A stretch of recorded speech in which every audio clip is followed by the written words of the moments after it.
Do you want to know one of the secrets of sales and business success? It is self-awareness. And in this episode of the Salesman Podcast, we're diving into the science and the practical steps of how you can achieve it. Hello, Sales Nation, and welcome to today's episode of the Salesman Podcast. On today's show, we have Tasha Eurich, author of Insight. And on today's show, we're diving into self-awareness. We're diving into what self-awareness actually is, whether it's an internal thing, whether it's a perception that other people put onto you, whether you think you're good at things or whether they know you're good at bad at things. We're diving into the science of it and essentially how it all ties into success, not just in sales, not just in business, but hitting your life goals, hitting your values, and a whole lot more. So with all that said, let's jump straight in. Tasha, welcome to the Salesman Podcast. Thanks for having me. Great to be here. You're more than welcome. I'm glad to have you on. I'm glad to dive into something that is not directly 100% selling, but it is business and it is life, but it will tie back into selling towards the end of the show, just to kind of precursor this for the audience. We're going to talk about self-awareness. We're going to talk about self-insights. And where I want to start is by perhaps a bit of a definition of what is self-awareness. Is it when you wake up one morning, and I've had this numerous times have happened to me, of I wake up and have the realization that I'm an idiot. Is that what self-awareness is? Or is it more subtle or complex than that? Oh, absolutely. It is not self-loathing. And it's so funny because I've been doing a very intensive scientific study on self-awareness for about the last 3 years now. And one of the most common things I hear from people is exactly what you just said of, I want to be self-aware, but I'm scared. I don't want to see those ugly parts of myself. So let me start with the definition and then give a really important caveat for that. So the definition of self-awareness is really two things. Number one, knowing who I am, what I want, what's important to me sort of internally. And number two, understanding how other people see me. And there's a lot of research, I'm sure we can go into this, that those two things are not always the same information. But stepping back and just looking more broadly at self-awareness, the people who see themselves clearly, from my research, also saw themselves compassionately. So it was really interesting. They have sort of a level of humility to say, I'm not perfect, and here are the things that I'm just not great at. Here are the things I am great at, and I respect and appreciate myself anyway. So it's not sort of boundless self-esteem. It's seeing ourselves clearly and sort of loving ourselves in spite of ourselves. How much of this, and you might be able to explain perhaps how you measure this, which will perhaps explain it, but how much of this is perception versus hard facts of, if I say I'm a great leader, people could perceive that I'm a great leader, but I could be terrible, and I could, from their feedback, perceive that I'm a good leader because people are following me, but that might not actually be true. There is a challenge in any psychological research that is exactly that, which is basically you're measuring perception, which is not always reality. And so what I tell people is you've really got to take a lot of different data points. Obviously, you should listen to yourself first and foremost to say, what do I care about? What do I want to do? What makes me happy? And we should get some more objective data on how things like how we're showing up or what we're doing well, or even our personalities, or how is our behavior reflecting our passions. And that's really where I think you can start to assemble a picture of yourself. And the analogy I give in my book is of a prism. So you remember from science class, you would shine a white light through it and out the other side would come a rainbow. That's kind of the way I look at this, is with every new angle or new perspective, we get a richer, more complete picture of who we are. And there are some people we might want to listen to more than others, like for your audience, your clients or your prospects. But we should listen, and we should listen with an open mind. How do we know if we are self-aware or not?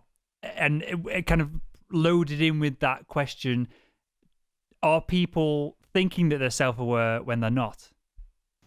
The answer is yes. The preface I'll give, though, is it's not as simple as saying I'm self-aware or I'm not self-aware. But for the purposes of making my research sexy, right, one of the things we did is we looked at what percentage of people label themselves as self-aware versus what percentage of people, according to our numbers and cutoffs, sort of actually meet that threshold. So what we found is 95% of people think that they're self-aware, but the real figure is closer to 10 to 15%. So on a good day, my joke is 80% of us are lying to ourselves about whether we're lying to ourselves, I love which it. is, it's sort of stunning. But what I don't want people to do is say, well, being self-aware again means seeing myself for all the horrible things I do. It's really just taking a step back and trying to see a little bit more clearly and looking at that as a daily journey. If I can know myself 1% better every week, just imagine the impact that that's going to have. And is this a process that we can put into place in that I'm super analytical? Before we click record, then I just briefly mentioned that I've got a degree in chemistry. My background is in chemistry and then chemical sales, which led me down this path. So I'm super into and super down on process.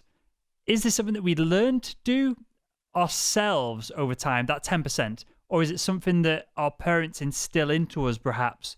There's obviously a nature-nurture discussion to be had here, but I'm just intrigued as to the people who do this somewhat naturally. Is it something they've learned themselves to cope with something else, or is it something that the parents or genes or something else has instilled into them? There is evidence that self-aware parents tend to raise more self-aware, mature kids. But one thing that I've learned in my research that I find really inspiring, actually, is the fact that it's like a muscle. It's a skill that if we spend time cultivating it and working it out, so to speak, almost anybody can improve. And so what I did actually in my research, one of the main focus areas was I searched the world far and wide for people who basically didn't start out as self-aware, but were able to make these really dramatic improvements and transformations.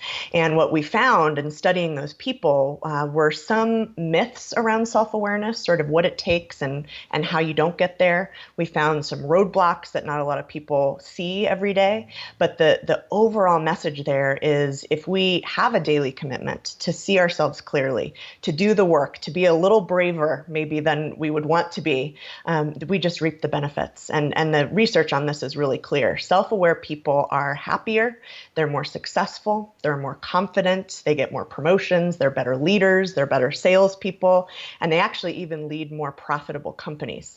So if we could just work a little bit harder every day, I think almost any of us can make a pretty dramatic improvement over time. So I want to get on to how we can perhaps do this. Any tips, again, process to put some of this into place. But from what you just said then, Tasha, how does being self-aware, and feel free to get super dumb and basic with this, just so I'm on track, but how does being self-aware, knowing oneself, knowing perhaps our strengths and weaknesses, how does that translate into, for example, like business success or sales success? So think about a salesperson. Maybe let's just paint a picture of the most self-aware salesperson on the planet, right? And this is where everybody should aspire to be. So they have 7 types of knowledge about themselves that are going to give them a unique edge in their work. So one is they know what they value. And that's really important because I think our values really guide our behavior. And so if, for example, this self-aware salesperson knows that they value building relationships, that's going to be a really important piece of the sales process, right? So values is one. The second is our passions. What are we passionate about? And a self-aware salesperson hopefully would be passionate about selling. Otherwise, you are maybe not in the right business. Number 3, they understand their aspirations. And that means, what do I want to sort of experience and achieve? What type of salesperson do I want to be? Or even just what goals and targets am I trying to hit? The next is knowing the environment where they're most successful, and I think that really can impact sales. I tell a couple stories in my book of people who were in sales roles in a company culture that was completely wrong for where they saw their strengths. Yep. Yeah, and so it's really important. And then the others are, our patterns of behavior, our strengths and weaknesses, and the impact we have on other people. And sort of the farther along down that list you get, the more important it becomes for salespeople to know how they're coming across. So you should be able to come into a room, read the way people are responding to you, and have that really help you build those relationships and close those sales. What's interesting of this is, because I jotted down as you kind of getting further through those values or those how would you call them? A pillar. I call this, the 7 pillars of insight. So is what I call. So each of those pillars of insights is getting more and more business oriented. But at the top end of it, you've got value and passion, and they're the things that really drive. I know for me, and I guess for a lot of the audience, it drives the motivation, which allows you to do the other things, which allows you to work in what is a somewhat stressful role, perhaps highly compensated, but allows you to do it for a longer period of time. Well, this leads me to perhaps a more philosophical question of, do you have less happiness and just a worse life if you don't know what your values and your passions are? Is the data to link happiness with understanding why you're here? I think all of us are on that quest. I think some of us work harder than others, right? The people that I studied that sort of make this commitment every day. I do believe, and the research supports this, that the clearer we are on what makes us happy and what we want out of our lives, the more confident and fulfilled we're going to be. And, you think about those two types of self-awareness I mentioned earlier. There's that internal clarity and then that clarity about how other people see us. What I've found is some people are clearer on one than the other. You can sort of make archetypes. There's the person who's low in both. I call them seekers. They've got a lot of work to do. They're just beginning their journey. There's people who are high on both, and that's kind of the ultimate goal. But then there are people, for example, who, and I might imagine some of your audience could resonate with this. So they do all this work to see how they're perceived and how they're seen because it's important for their job, but maybe they're not doing as much work on getting to know themselves and seeing themselves clearly, to your point of what do you value? What do you really want out of life? The same is true if you reverse it. You've got those sort of classic introspective type people who are like, oh, I totally am in touch with myself, but then they might not have any idea how they're coming across to other people. So that's another really important exercise just to start with, to say, where am I with each of these two types of self-knowledge? Am I maybe focusing on one more than the other? And if so, how can I sort of change that? It's interesting. I'm visualizing characters as you're going through this, and the person who knows themselves very well but perhaps doesn't care about how anyone else feels about them, and so they don't investigate that. That's someone in like a rock band or something crazy like that, versus someone who doesn't know themselves but cares about other people. And this is obviously a stereotype, and there's probably some truth to this, I imagine, but that could be a doctor or a nurse who is constantly making other people safe, happy, fixed, well, versus spending a little bit of time on themselves. And they were just the two kind of things that came to mind. A salesperson, obviously, if you've got a horrible idiot manipulating salesperson, can be on one side. If you've got a sappy salesperson that isn't closing any deals, they're probably on the other side. Right. So there's clearly a balance here. But this leads me to, should we care what people think about us? Or two, what you're describing just a tool that we can take that information and do what we like with it, versus that we have to be bothered that someone thinks that we're loud or someone that thinks that we're quiet? Yes is the short answer to both of those questions. This is an unpopular opinion that I share sometimes, and not everyone agrees with me. But those inspirational quotes that you see on Pinterest or Instagram that say things like, "What other people think of you is none of your business," and that is so wonderful and so idealistic. But I think it's not the world that we live in, right? If we want to have strong personal relationships, if we want to have strong professional relationships, we absolutely have to understand, whether it's right or wrong, what the perceptions people have of our behavior really are. And so from my perspective, I always tell people you should get this data and you should treat it as data. If one person tells you that you're pushy, for example, don't go off and sign up for a bunch of emotional intelligence classes that day. Maybe think about it a little bit. Maybe be on the lookout for that behavior on your own. Even more importantly, talk to a couple of other people who know you well and see if they see it too.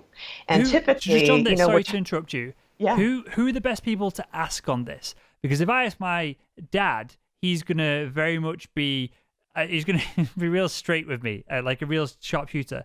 But if I would ask my mum when she was still here, she would have told me that I was wonderful and there's nothing wrong with me and I'm incredible. And there's probably why I'm somewhat confident and happy in myself as an adult. There's probably 30 years of that growing up. But who should we be asking, just to we'll start to get more practical now and give some kind of like advice for the audience, but who should they be asking for this outside feedback? One of the most surprising findings from my research with those highly self-aware people that made those transformations was how picky they were about who they asked for feedback from and who they listened to feedback from. And so, you think about it, not all feedback is going to be well-intentioned. And to your point, not all feedback is really going to get at the crux of the issue. So the characteristics that I suggest people find are really three things. So for someone to be providing you good feedback, the first thing they need to do is have a strong, trusting relationship with you. And specifically there, it's saying, am I confident that this person has my best interest at heart? Because feedback can be used as a weapon. And there's some, most people are good and trying to do the best they can, but that's not always the case. And so you really have to be cognizant of that. The second thing you want to figure out is, will this person tell you the truth? It might be that they've, told you had spinach in your teeth during a meeting, or you've seen them raise a really tough truth maybe at a meeting. That is something that you can sort of look at their past behavior and make your best guess. The third thing is, are they exposed to the behavior that you want to be getting feedback on? So again, I could ask my mom, what kind of a speaker I am. And just like your mom, she would say, I'm the best ever. But she's not there, right? She's not Sure. observing that behavior. And so I think those three things are what I suggest as people start to zero in, who are these people? And I like to call them loving critics. And how situational is this in that, and you might dive into kind of personality types, or, because I'm really intrigued in this.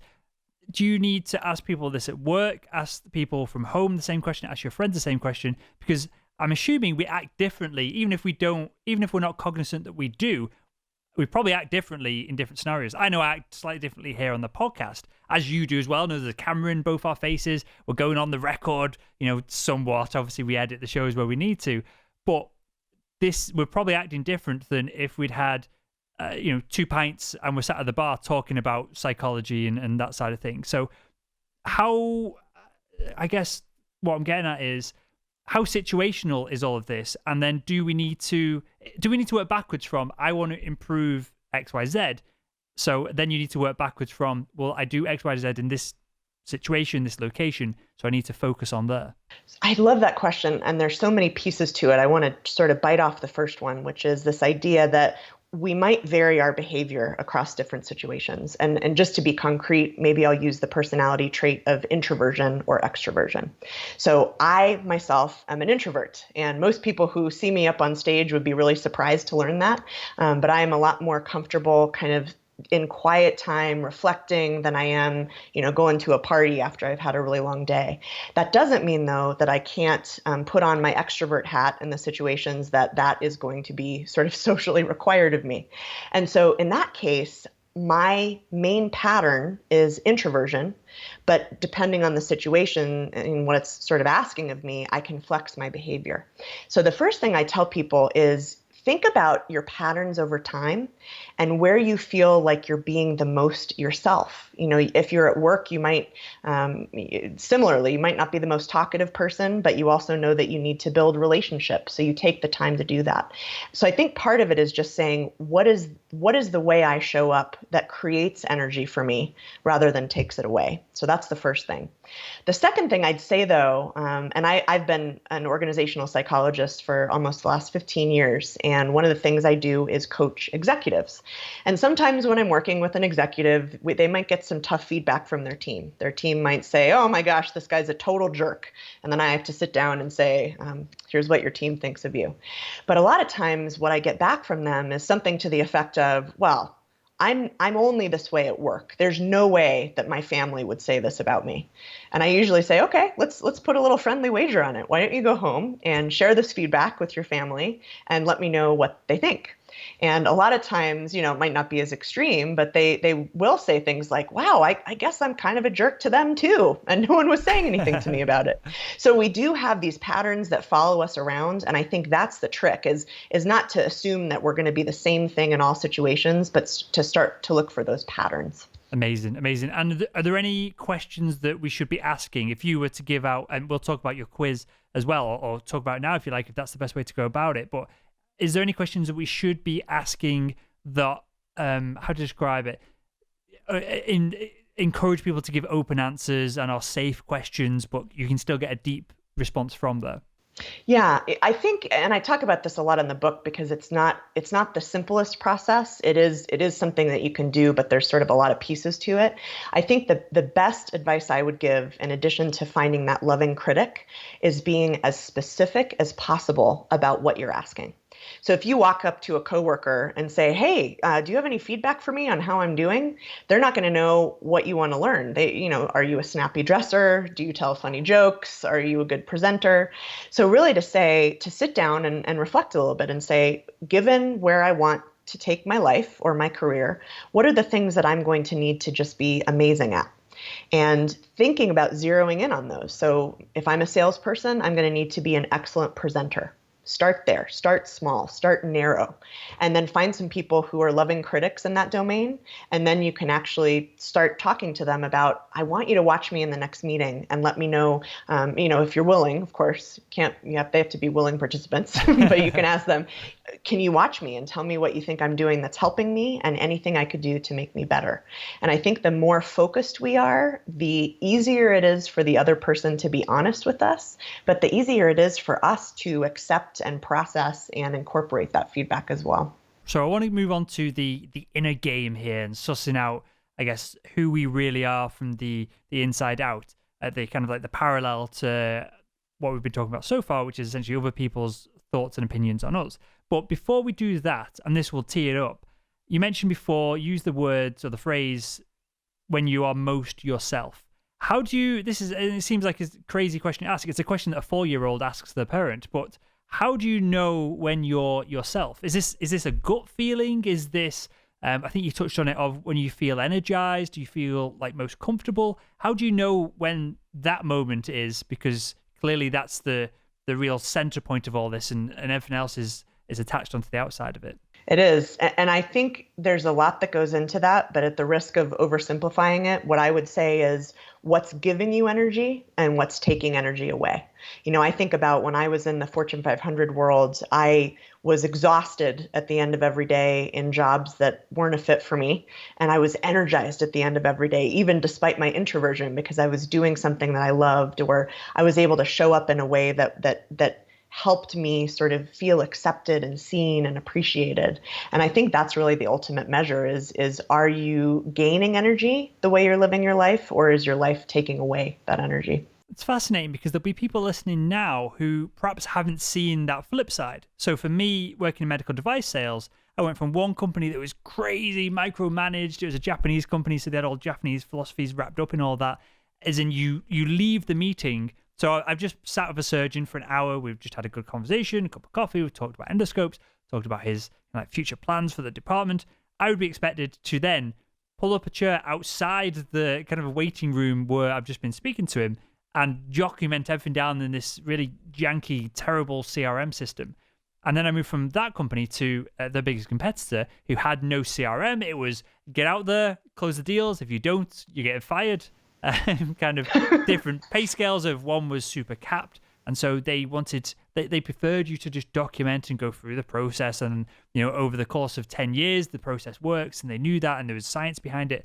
The other side of it was essentially they hired, other than me, they hired a load of ex-athletes, and they wanted people just to really go out with Vic and just really crush sales and dive in and be super aggressive with it. And I'm somewhere in between the two of I liked the process, and I like the freedom, essentially. The micromanaging really drains on me. But it was only really when I started the podcast and doing everything I'm doing and essentially became a media company, so that there was this element of face-to-face, there's an element of, how to describe it?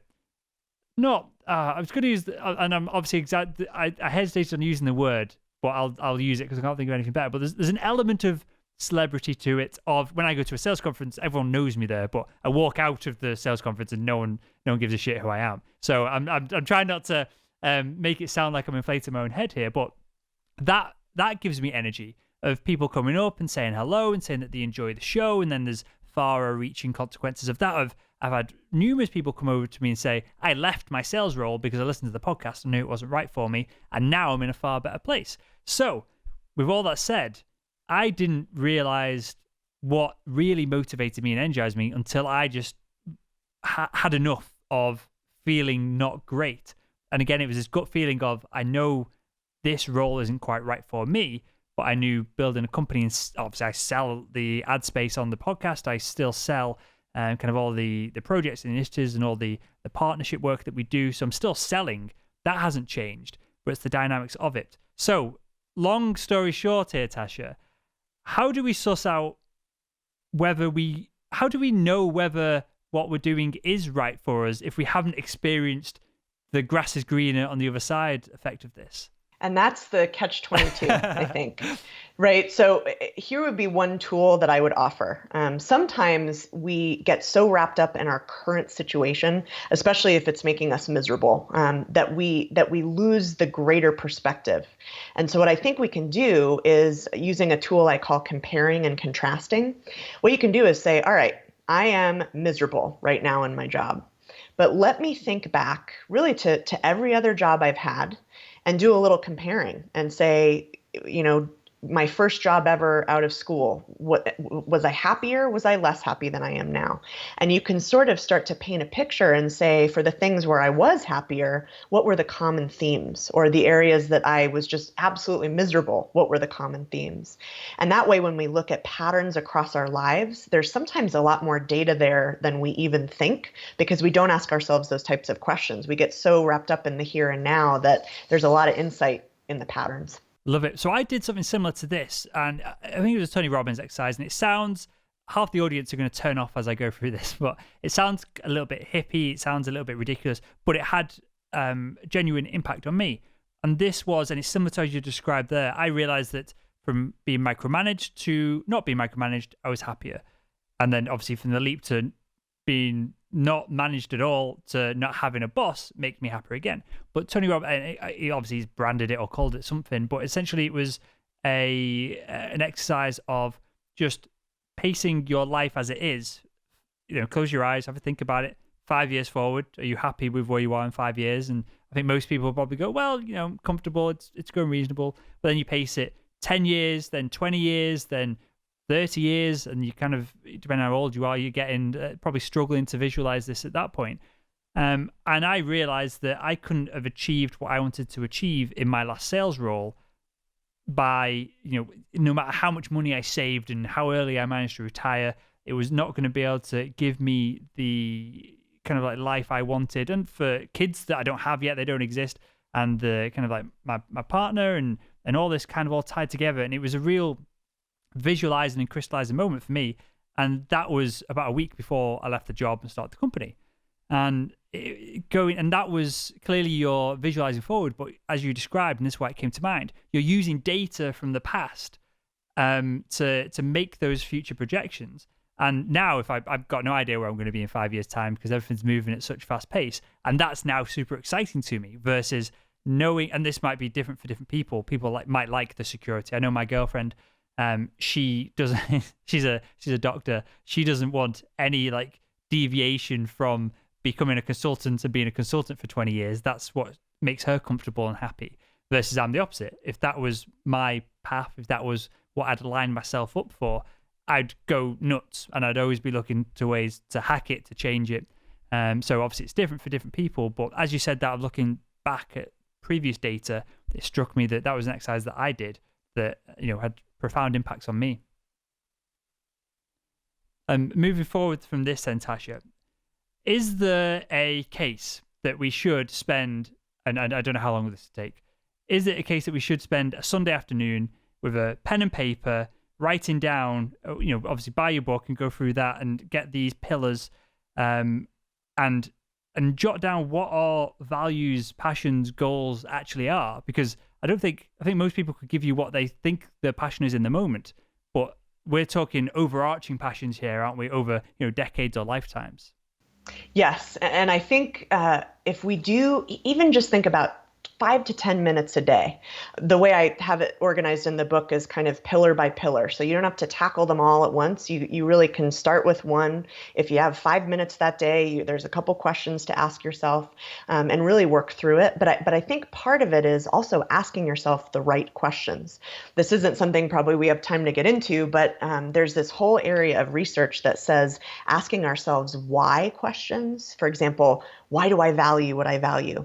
Not only is misleading to us, but it can sometimes depress us and make us feel stuck, right? So I think it's not enough to just sit down and say, I'm going to start writing and therefore I will have insight, but we have to ask ourselves the right questions in the right way. Why is that? Sorry to just interrupt. Yeah. But I'm intrigued at this now. Why is it that asking why can have that seemingly negative effect? Is it knocking our certainty in what we'd decided? Are we setting ourselves up to doubt what we'd committed to as a value or a passion, perhaps? So let me give you an example. Let's say that I am passed up for a promotion at work. And I'm devastated, right? I really, really wanted it. I thought I was going to get it. What's the first question I might ask in the debrief? Why? Why didn't I get this promotion? And maybe I'm feeling extra self-aware, and I even want to go seek some therapy to figure out like what was really going on there, just to get a different perspective. So maybe I go into therapy and I realize that, as I dig deeper and deeper, it's really about the first grade spelling bee that I won. And I was really, really, all the eyes were on me, and really I just fear success. And that's really my problem. Now, obviously, that's a comical example, but it's very similar to what I hear a lot of people doing when they do this deep psychological excavation. There's a couple problems with that. Number one is, even though it feels true, whatever answer we find, more times than not, we can't excavate our unconscious. We can't figure out, why am I the way I am? And so the energy that we spend trying to find out is, even if it feels true, it may or may not actually be the real reason. The second reason that it's dangerous is it kind of gets us stuck in a loop. Even just going back to your past and saying, why am I the way I am? It doesn't help us move forward with intention and purpose. So the example I would give instead of why didn't I get the promotion might be, well, what can I do moving forward to make sure that I'm better positioned? Or what loving critics am I going to choose to give me some feedback? Or what's the type of conversation I can have with the hiring manager and just learn a little bit more about why I wasn't the right fit? So I think a little bit of it is semantics, but generally why questions get us trapped in the past and kind of in a spiral, and what questions push us forward to have insight and purpose and really strategize and build our own success in our own lives. I'm going to derail you one last time here, and then I want you to give us a couple of questions perhaps we can ask ourselves each day just to kickstart this process. Or the highest leverage questions, perhaps we'll come on to that. But just to derail us slightly further, and we'll bring it back on track. If it's not always the truth when we have these realizations, when we're digging deep into our brain, as most people do after half a bottle of wine and conversation with friends. Right. How do we know when we have hit a truth? How do we know? Going back to the comical example that I use when we start the show of, you wake up and you go, I've been an idiot for the past 6 months. I need to change and do X, Y, Z. How do we know when that is a calculated? Our subconscious has done all the processing, and that is the response that it's fed up to the rest of the brain. How do we know when that is the truth? And how do we know when we should act on it? Because that's clearly the step to build momentum and make changes here. That's such a good question. What I would say is 99% of those moments of insight, as long as we're not asking those why questions and getting sort of misleading ourselves, if we have that feeling of clarity, even little things. Like I tell the story in the book of this woman who had just graduated from college, and she and her roommate were unpacking their kitchen, and she sort of hovered outside of her body and heard her yelling at her friend for stacking the cups a certain way. And she just had this moment of clarity of, oh my God, I am a really controlling person. So it's even in those little tiny everyday insights, I think we should trust ourselves. And what I wouldn't want people to do is question those things to the point of it not being useful. But what I think about is it's a hypothesis, right? Okay, so my hypothesis is I'm controlling. How can I learn more about that? Maybe I can ask my friend, or maybe I can pay attention to my behavior for the next week and see if I can spot anything. So I think that's really the message there, is to hold on to those moments and use them as an opportunity to even go deeper and get more data. Love it. Applying the scientific method to something that is almost seemingly intangible as our brains and our thoughts. I love it. Okay, so that's my job. Yes. We'll wrap up with this, Tasha, of if we could ask ourselves 1-2 questions each morning. So just for context, I'm always banging onto the audience that they should have some kind of meditation practice. It could be headspace.com. It could be just having 5 minutes to themselves. It could be going for a run and listening to music, whatever it is. And I'm also banging onto the audience that I get great benefit out of writing down 5 things that I'm grateful for each morning. It takes 30, 40 seconds to run through them. The first 2 or 3 are ridiculous, of I'm glad I've got food, glad I've got a roof over my head, and then they get more nuanced and more interesting as I go down that list. So to tack on to the end of this morning ritual, this morning routine, what's a couple of questions that we can ask ourselves to even set ourselves up for the day to become more self-aware, rather than just go through the day with our head down and kind of be this weird corporate drone just trying to sell anyone that we can get our hands on? You know what? I would even get a leg up and give them an exercise to do the night before that day, especially because I think so many people just get swept up in emails or their kids or making breakfast. Sometimes the night is the quietest time, where, the 10 minutes before we go to bed, or even our commute home, if you drive to work or take the train. The questions, I think, really 3 things, very simple. And I'm not a big fan of overcomplicating things or trying to take on habits that aren't sustainable. So I call them daily check-ins. The first question is, what went well today? The second question is, what didn't go so well? And the third question is, how can I be smarter tomorrow? And I think focusing there, again, it's not why did today go well, and getting into that spiral. It's just saying, as I scan through my day, what went well, what didn't go well, and what am I going to learn to apply tomorrow? And I think those 3 questions, even if you ask yourself most days, are really going to give you a leg up. Love it. And I guess if you're writing this down, you've got a documented kind of history of something. You said work, because you hate work, it's really annoying you, but you suck it up, and then by the time you get home, you forget about it, you relax, you hang out with your partner, your kids, or whatever you're doing. You go and shoot clay pigeons or race cars or whatever you're into. I don't know why those both came to mind then. I guess if you're writing it down, it's probably a nice thing to look over, of if you're looking at changing careers, jobs, if you're looking at taking that step up, that promotion, you can look back at 3 months of, I hate my job, or whatever it is. And that's the evidence that we're looking for, isn't it? Oh my gosh, talk about patterns. If you've got it all written down, the patterns will set you free, I think. Amazing. I like that. That is a quote card in itself. Patterns will set you free. Love it. Okay, Tasha, with that, I've got one final question to ask everyone that comes on the show. I know you're not an out-and-out salesperson, but clearly everyone has to sell. Everyone has to be able to put their point across and get other people to either agree or buy into it. So I'm going to ask you anyway, and that is, if you could go back in time and speak to your younger self, what would be one piece of advice you'd give her to help her become better at selling?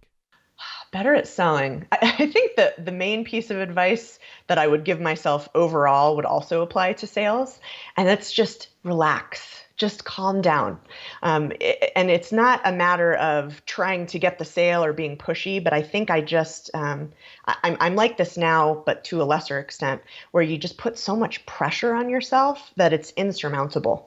If you have targets that no human being can reasonably achieve, it's not going to set you up for success. Not to say that we should all have low standards, but I think there are a lot of people listening that might sympathize to say, the expectations I set for myself and others sometimes are so high that it can be really difficult or suboptimal. So that's what I would probably tell myself. I'm 100% in that camp, and I know just the very nature of a podcast that salespeople are listening to, it's only going to be typically the highest, the people who are pushing the limits of their sales skills that are going to seek out a show like this. So whether they are high achieving now or, aspiring to be high achieving, I think there's probably quite a few people that just took a deep breath as you said that and went, you're probably right. Need to just chill out a little bit more. It'll come when it comes. So with that, Tasha, tell us a little bit about the book. We've touched on it. And then you've got a quiz for us as well, which will hopefully give us some insight. So tell us where we can find that as well. So if anyone wants to learn more about the book, it's called Insight, and the website is insight-book.com. There's a lot of resources in there, but what I would plug specifically is if your listeners are intrigued about their level of self-awareness, I have a kind of quick and dirty assessment. It takes less than 5 minutes, but basically you fill out 14 questions and then you send a quiz to someone who knows you well, one of those loving critics, and they fill it out. And when both of those are in the system, it spits out a report that says, here's your current high-level self-awareness, and here are a couple things to do to help you get started right away. They can find that at Insight, the word insight-quiz.com. So we've been getting some really good feedback on it. It's just kind of a fun, quick thing, but I think it's one of the ways to make that commitment to yourself, to see yourself more clearly. Good stuff. Well, I'll link to both of them in the show notes of this episode over at salesmanpodcast.com. And with that, Tasha, I want to thank you for a genuinely fascinating show. I really appreciate your insights on all of this. And I want to thank you for joining us on the Salesman Podcast. Thank you. It was really a pleasure. Happy to be here.